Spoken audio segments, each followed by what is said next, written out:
মই আজ গাইয়া পড়ছি একটা বিয়ার অনুষ্ঠানের মধ্যে।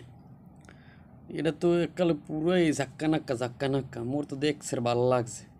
ওরে রে কি সুন্দর হরে যে সাজাইছে, ডেকোরেশনটা ছিল সেই একদম মোর জম্মের ভাল লাগছিল।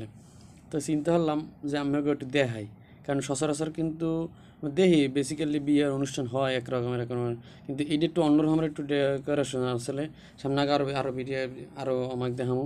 তো মোর কলিগে আবার একটু হাই দিয়ে যাচ্ছে, দেখছেন কি সুন্দর বাইলে বুফে সাজাইছে। এটার মধ্যে আবার একটা অন্যরকমের একটা আর্ট ছিল এই বিয়েটার মধ্যে। ঠিক আছে, একটা চমৎকার আয়োজন করা হয়েছিল, ভালোই লাগছে। ঠিক আছে, এই গেটটা ঢুকিয়েই ভিতরে অন্যরকমের একটা পরিবেশ ছিল। এবার আবার হেগো আবার হইলে খাওয়ার জন্য আলাদা আর একটা রুম লইছিলে, সেটা হইলে খুব সুন্দর হইলে হাজার হয়েছে, কারণ টেবিল সেট আপ যেহেতু অনেক সুন্দরই। কিন্তু তা আপনাকে দ্বারা কেমন লাগছে আপনারা কিন্তু একটু কমেন্ট করে জানাইবেন কিন্তু। আর এখানে সুন্দর সুন্দর ভিডিও পাইতে হইলে কিন্তু একটু বেশি বেশি দেখতে হইবে, কমেন্ট করতে হইবে, শেয়ার করতে হইবে, আর মোর পেজটা ফলো দিতে হইবে। ঠিক আছে, আপনারা সবাই কিন্তু বেশি বেশি ফলো দেবেন, মোর ভিডিওগুলো দেখবেন, কমেন্ট টমেন্ট করবেন। ঠিক আছে, কারণ এত সুন্দর সুন্দর মুই জিনিস দেয় আপনাকেও কিন্তু অবশ্যই ভালো লাগে। যেহেতু মোর ভালো লাগে অবশ্যই আপনাকেও ভালো লাগে। আপনারা সবাই ভালো থাকবেন। খোদা হাফেজ।